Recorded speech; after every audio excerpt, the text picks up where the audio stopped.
there are different issues that we're going to face at each of those horizons, and because we've got different issues, we need different steps to deal with them. We're actually really thinking about kind of asset owners or asset managers as organisations, not just investors. Welcome to the Podfolio, Willis Towers Watson's investment podcast series, where we'll give you an update on the latest developments across global markets and talk to expert guests on hot topics that matter to institutional investors and their portfolios.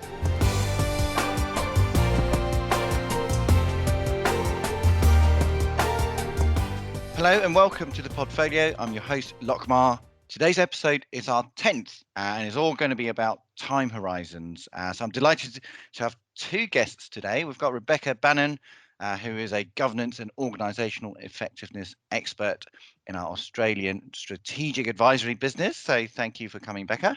Thanks very much for having me. And we've also got Tim Mitchell, who is Willis Towers Watson's Global Head of Governance Consulting. So welcome to the show, Tim. Thanks, Locke, and hi, Becca. Right, so what we're going to do today is try to take a step back from everything that's going on with the world right now. A lot of us working in the investment world have been in kind of firefighting mode, I think, for a few months, protecting our assets, finding liquidity, and so on and so forth. So the question is, are we spending too much time on these short-term actions and not thinking enough about the medium and long-term time horizons? How do we find that right balance between these different timeframes, and what are the sorts of things that we need to think about in planning over the short, medium, and long term? So just like some of our previous episodes, we're going to be doing a two-parter today. So in part one, which is this one, we're going to cover the main principle of managing multiple time horizons and also focusing on the short and the medium term. And then in part two, we'll think about the long-term stuff as well. So let's kick off. How do you guys, let's start with Becca first. How do you define the short, the medium and the long term? So kind of, for the sake of this conversation, what rough cutoff points are you thinking about? Sure. So when we think about long term, we're really thinking about the things that we can see coming, but the dimensions aren't very clear.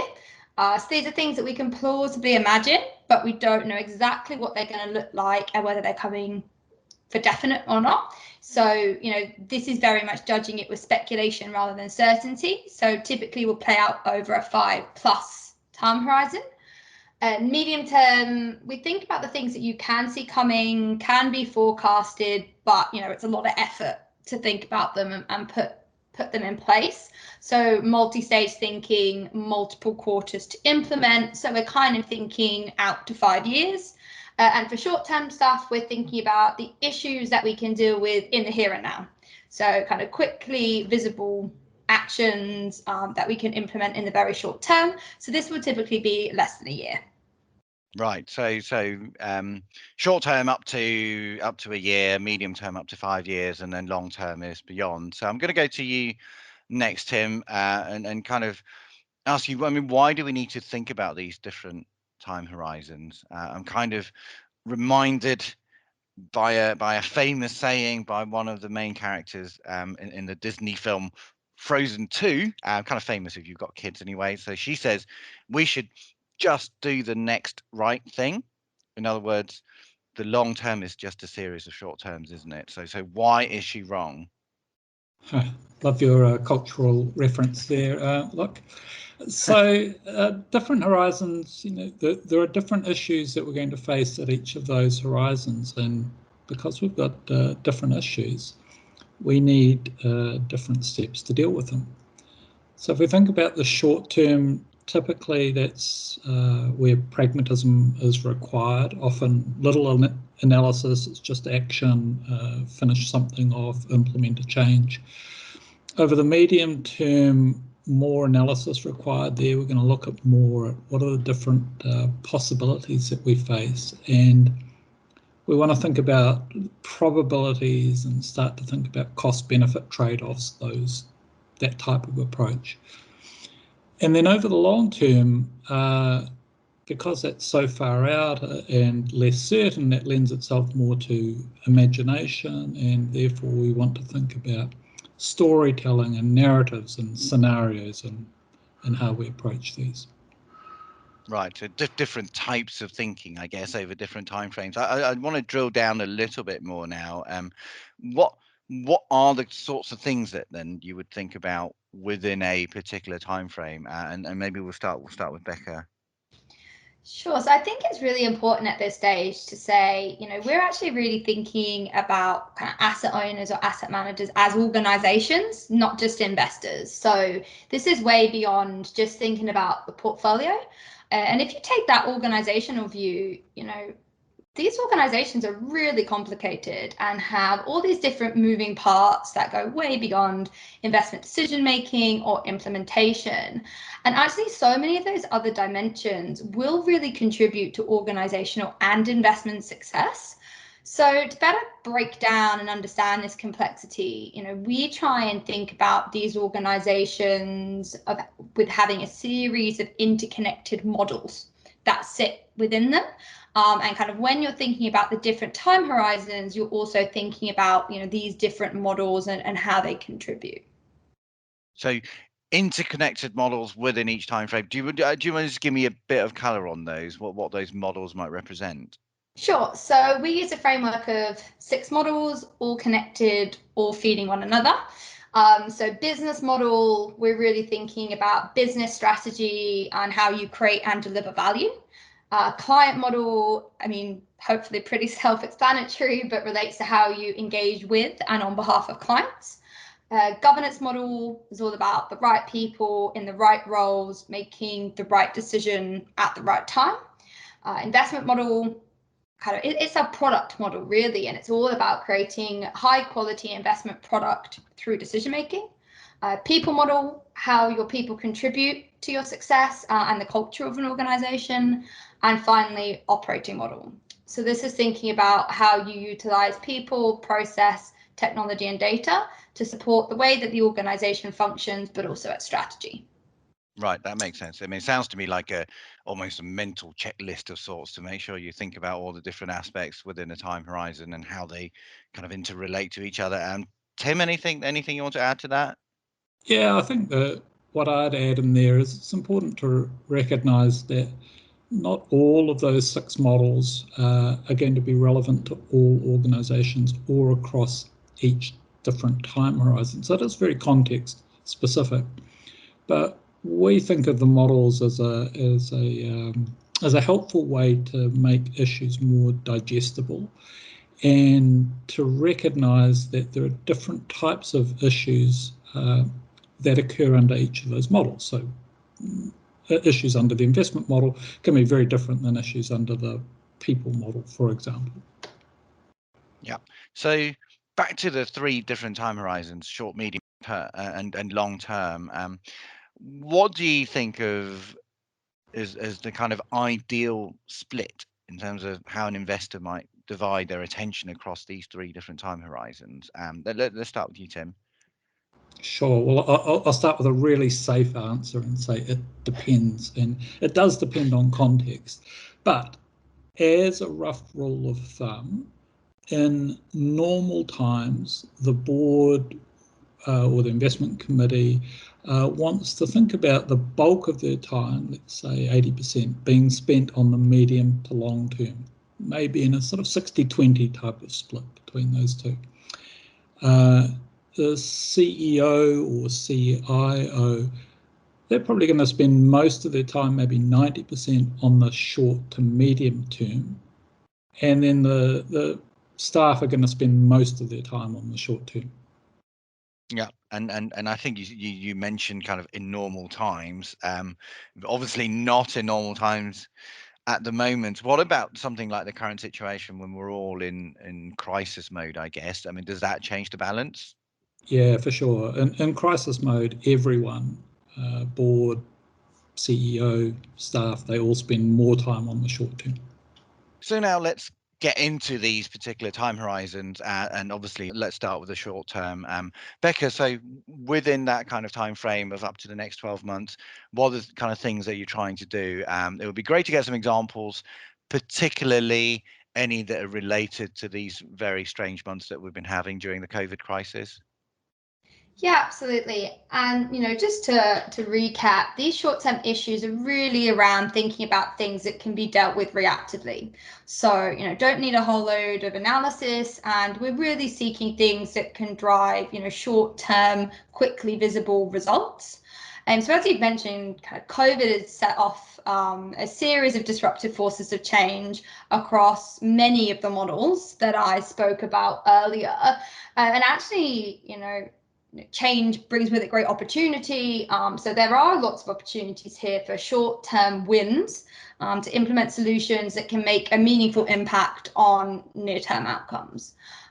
We think that this is a really great time for organizations to take a little bit of a step back and just think about whether any cracks have appeared during the crisis.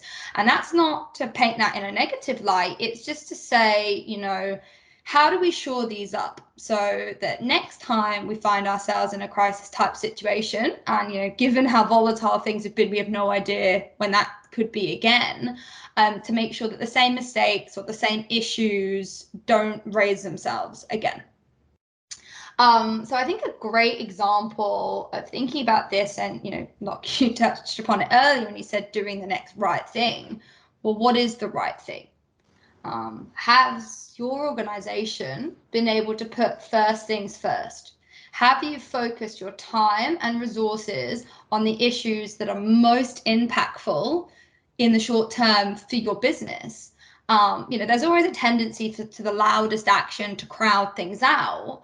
So having a bit of discipline around, well, have we been focusing on the right things? And if not, reprioritizing them is so important.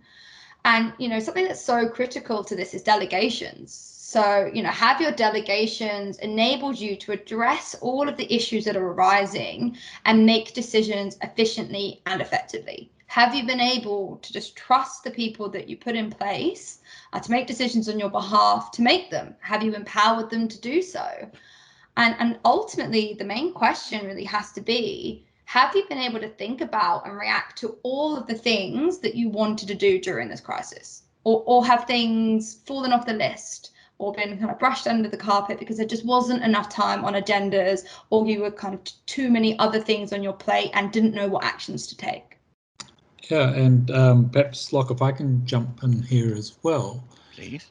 So if I think about the very best investing institutions and the sort of environment that we have just been through, or perhaps still going through, the best institutions are ones that really capitalize on these type of environments. They see them as full of opportunities, and it's those opportunities they exploit. And they're really sitting there patiently waiting for just such opportunities to come along.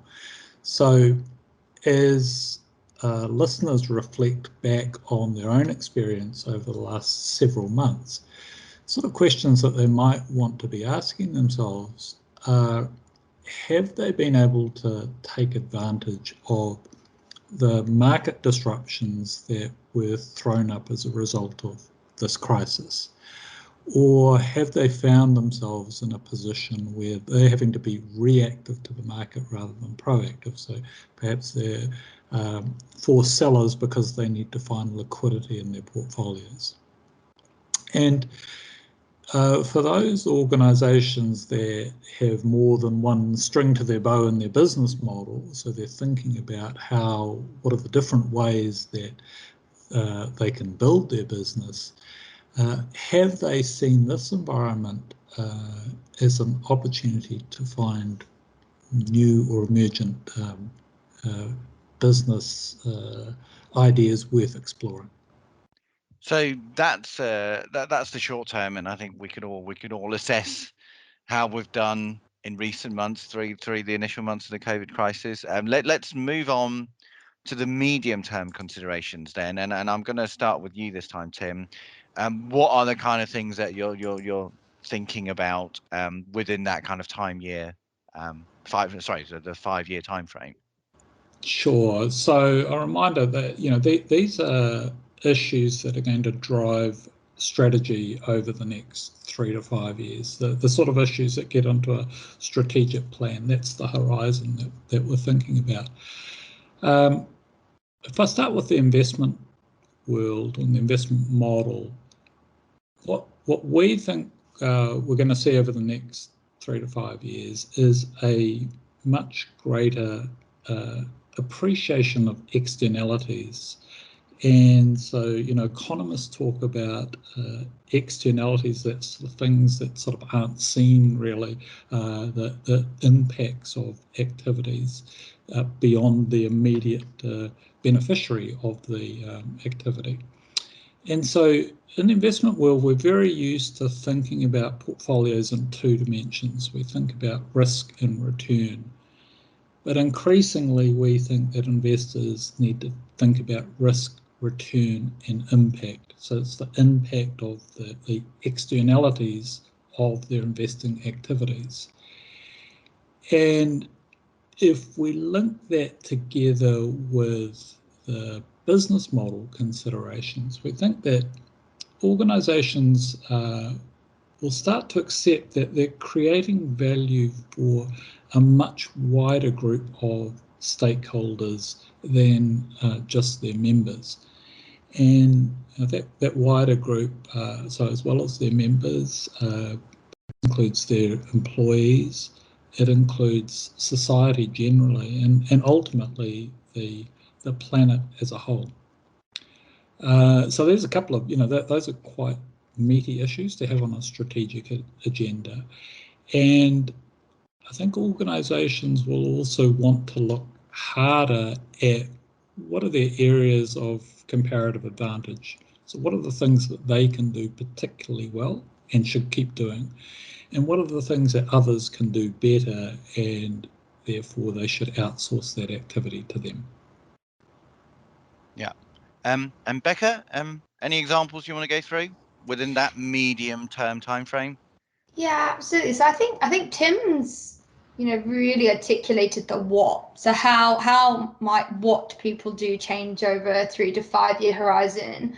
But I might focus a little bit more on the how. So how do they do things over that 3 to 5 year horizon? So to start off with people model, I mean, how an organisation acts and how its people come together is really as important as what they do. And actually often, not having the right people on the bus can be the biggest reason why organisations kind of fail in actually achieving their goals and their mission.